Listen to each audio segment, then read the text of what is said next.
You're very welcome this afternoon, Sarah, to the LinkedIn Live session to talk about the podcast that we recorded a few weeks ago now and released a couple of weeks ago, all about mental well-being at work. And what a pleasure it was to have you on the podcast and to talk about those really, really important topics with you. Do you want to do a quick intro to yourself, and maybe we can talk a little bit about some of the practical tips? And you had some really great practical tips to share on the podcast, and we can dive right into that then.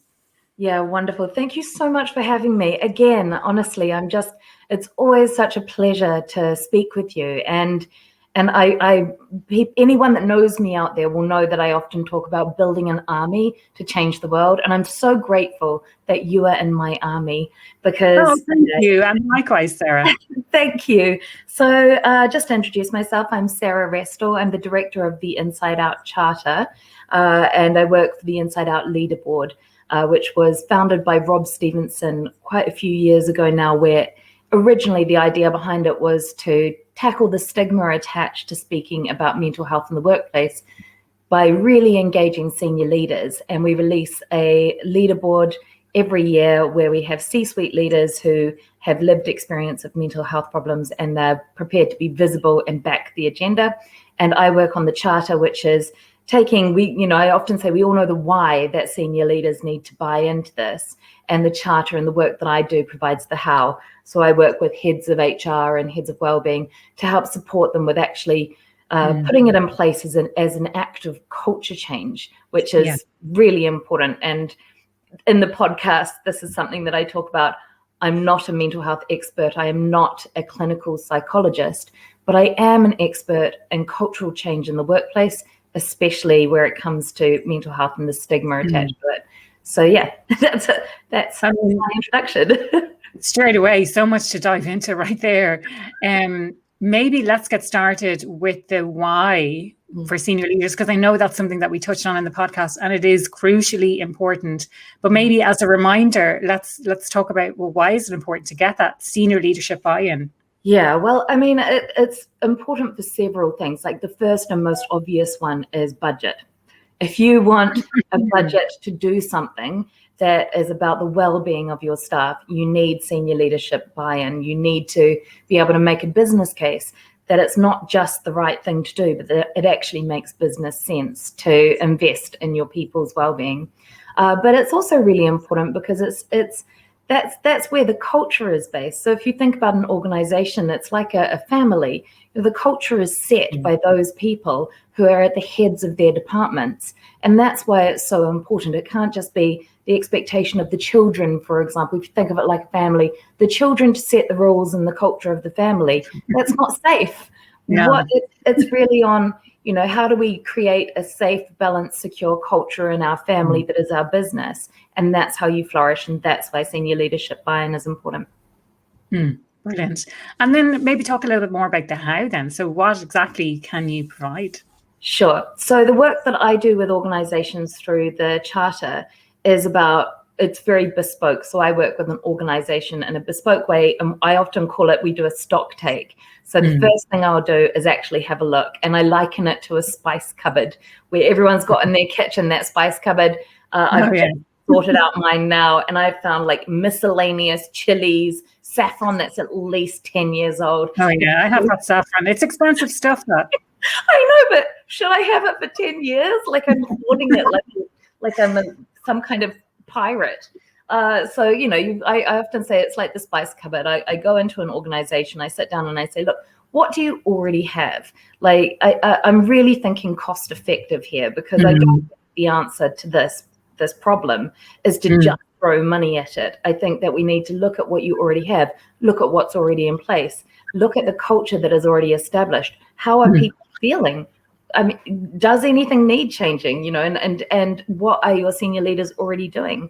So looking at that, and then I take them on a journey, looking and addressing things that need to change, and actually engaging the senior leadership into ways that they can change. So just as a top tip, this is for you, LinkedIn, one of my top tips. The easiest thing in the world to do is, often you'll find that C-suite leaders or senior leaders will be working really hard and sometimes obscene hours I know that my boss will sometimes email me at 4:30 in the morning, and usually the first thing that he writes is, please don't answer, I'm fine, I'm just getting this out now.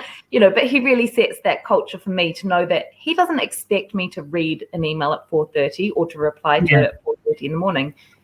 That's a beautiful way of setting the culture. So a really easy free tip is to get your senior team to dedicate themselves to only sending out emails between 8 a.m. and 6 p.m. and maybe add a line in their email signature to say, I send my emails from 8 a.m. to 6 p.m. Yeah. It's as easy as that. And you can actually even set it on auto in your email chain that it doesn't get released until that time. Yes. So even if it is, you're secretly working away at 9 o'clock at night, but your staff doesn't need to know. And that's a really easy way to kind of set a culture. Well, I'm thinking of doing that even for myself, because I work unusual hours, and because I work for myself, I can choose what hours I work. I can take a massive break in the middle of the day, and it's not going to have a knock-on impact. So I do, either setting up something that where I can write an email on Saturday, but it doesn't send till Monday, or I just have an explicit thing that says in my signature that I work these hours, and I don't expect you to reply to this. I expect you to reply at a time that's convenient to you. So I'm sending this email at a time that's convenient to me, but I don't expect a reply until it's a time that's convenient for you. So we started kind of talking about culture and the importance of those senior leaders in developing a positive culture at work. Do you want to talk to us a little bit more about that? Yeah, well, I mean, as I was saying, they're setting the tone. I think it's really important to think about what is a positive culture. And I was speaking about I'm taking inspiration from Ryan Hopkins here, who I work with. He works at Sainsbury's Digital Tech, doing their wellbeing and people services. And we were talking about what does your best day look like? What does your ideal day look like? And how do you make it your ideal day? So it's really important to note that when I talk to organizations, I'm not just talking to corporates who go into offices and work 9 to 5. That actually each organization has its own needs and its own culture to develop. So in terms of what is a positive culture, that's actually really personal to the organization itself. So as an example, a positive working culture might look for an advertising agency where they're fast-paced and often quite young and work and hard, play hard. Yeah, and also, taking clients out for drinks and events. Yeah, that kind of thing. That culture and what a positive culture looks like there might look completely different to the culture of the library team at King's College London, where actually they work in shifts, that they're dedicated to support the students. They're open often 24 hours, so they have to balance in a different way. So a positive working culture needs to come back to a collegial agreement, something that everybody can consider to be a positive working culture. And I can't really define exactly what that is. No, you're absolutely, but you're absolutely spot on with that. Yeah, what I can do is say that the one thing that all of them share is they can talk about it. Yeah. So they can talk about and establish what does positive look like for us. Yeah. So it's creating this safe environment. I often talk about psychological safety, which builds trust at work, so you can feel free to be yourself. And I think it's really important to be able to be ourselves when we're at work. Something that you mentioned earlier around, there is no it's not a one size fits all. It's having a look at your spice cabinet and saying, what do you have already? Would you say that it's kind of like creating, so there's a framework that people need to follow. It's not clearly defined, but it's, here's the areas that you need to consider if you want to improve the mental well-being of people at work. Absolutely. And there's so much out there that you can access. So the charter works to a framework. It's really specific to engaging senior leaders. So we work to a framework that's based on Thriving at Work, which was it was commissioned by the government in 2017, and Deloitte does most of the data capture and continues to do so. And it really does offer some incredible recommendations that are a really easy place to start. So definitely look at the charter for getting your senior leaders involved, and also look at mental health at work. There's the mental health at work commitment that also looks at some really nice ways to deliver on these frameworks. But I recommend getting in touch if you want a framework for delivery, if you're feeling a bit lost as to where to start, or if you are well into it all, like knee deep in your wellbeing agenda, and you want just to kind of do a little bit of a pulse check. Am I on the right track? Am I doing the right things? Just get in touch with me, and or have a look on the Inside Out Charter website, have a look at the framework, and it's quite a good way to kind of just check in with yourself. And I'm more than happy to have transparent, open conversations with anyone that gets in touch with me. Brilliant. There was something else that kind of triggered a memory for me, what you were talking about like what does that not the perfect culture, but what does the positive culture look like? And when I worked in Perth, we had this thing called the perfect day. So it was about thinking while you're at work, why are you at work? And it's a non-work related reason. So it was in the mining industry in oil and gas. So a lot of very different to what I'm doing now and what I've done before then or since then, but like one of my favorite roles of all time because of that kind of family atmosphere.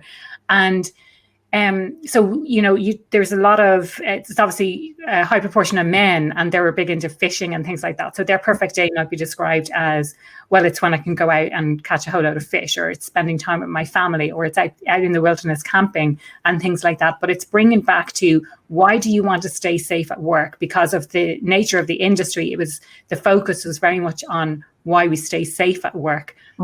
But it does give us that sense of purpose as well, which I think is just a really nice story, I think, of how you can think about things in a little bit of a different way. Yeah, I think I like that a lot. And I do like, Ryan and I were talking about an elite working day and thinking about how can we create space at work to have your elite working day? And coming back to that idea of purpose, when we do well at work, even if we don't like our jobs, it makes us feel good. Yeah. So, and I say that with I'm just a desperately positive person, to be fair. So it's really unfair of me to use myself as an example. But I've often said that I can find happiness, and I'm always going to look for that happy situation, even if I'm having clean toilets, which is like for me is one of my worst things, is other people's bathrooms. But you can find happiness in doing a good job, or you can find that kind of sense of purpose, or that sense of, I did that and I did really well at that. And that elite working day, what does it look like for you to perform really well at your job? And it's important to know that, because we're all different, and I do, because I work with, when you work in the wellbeing space or the mental health space, there's a danger of thinking that, that everyone needs to work less hours, or everyone should work less, or people should, everyone should eat fresh fruit at work. That there's quite a prescriptive way of being. But we're all individuals, and one person's elite working day might be just back-to-back meetings and feeling like a superstar for 8 hours, and they don't want to take lunch. And although I would be like, that's horrific, take lunch, that might actually be their elite working day. So it's about thinking and reflecting and thinking, what is it that makes me feel good? What makes me feel well? And not expecting it to be the same as what your colleague might think or feel, and not offering judgment on that either. So I don't want to be judged for having my lunch break, and I also don't want to judge somebody else for wanting to work through theirs, as long as it's their choice and that they've thought about it and it's offering them their best possible day. Yeah, I think choice is so important. So coming back to the podcast specifically, is there anything else that you want to touch on just in this live session, or anything else that you want to say about the podcast? Gosh, that podcast was amazing. It feels like it was so packed with information and packed with reflection. I think that there's I'm not sure that this came out. I'm trying to remember now if this came out in the podcast, but I think there's real strength in sharing stories. And when it comes to mental health, when it comes to tackling stigma, one of the strongest things that we have is to share things through narrative and through our own experiences. And if you can capture that in your workplace, if you can open up and create those safe spaces, or ask for those safe spaces where you can share stories, that's when you really start to see compassion. When somebody speaks out about how they're doing that, and you can go, oh my God, I know them. They're my colleague, and that's how they were feeling, and that's awful, and I wouldn't want them to be alienated. It really personalizes it. So I think that, I'm not even sure that we talked about this actually in the podcast. So it's quite cool to kind of mention it now. But yeah, the power of sharing experiences. And this comes back a lot to the work that we do with senior leaders, where the leaderboard is packed with incredible people who have experienced living with a mental health problem, or have gone through this, and who are able to speak about it so beautifully and so cleanly, and with such great insight. And it makes you kind of look at them and go, they experienced that. That's horrendous. They're speaking about it openly, and look at them. They're successful, not just despite this, but potentially because of it, and actually start to see things around in a different way. Yeah. And I think it gives other people permission then to be open about it and to talk about it. And again, it reinforces this culture of being, open communication and psychological safety and trust within the workplace. So absolutely agree with that. So if people want to reach out to you, well, I suppose your details are in your LinkedIn. So people just want to click on there, and I guess they can connect with you directly there.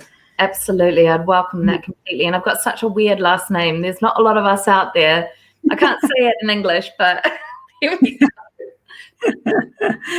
No worries at all. Thank you so much for your time today. And for anyone I haven't seen any comments or questions come up live, but if anyone is watching the replay, absolutely feel free to add your comments and questions in the replay, and myself and Sarah should be notified when they come through. I will put a link to the full podcast episode, which I think I forgot to do. So I will put a link to that below in the comments as well, if you want to check out the full podcast. So thank you so much for tuning in today. And thank you so much, Sarah, for your time. Thank you so much. It's just always wonderful to speak with you.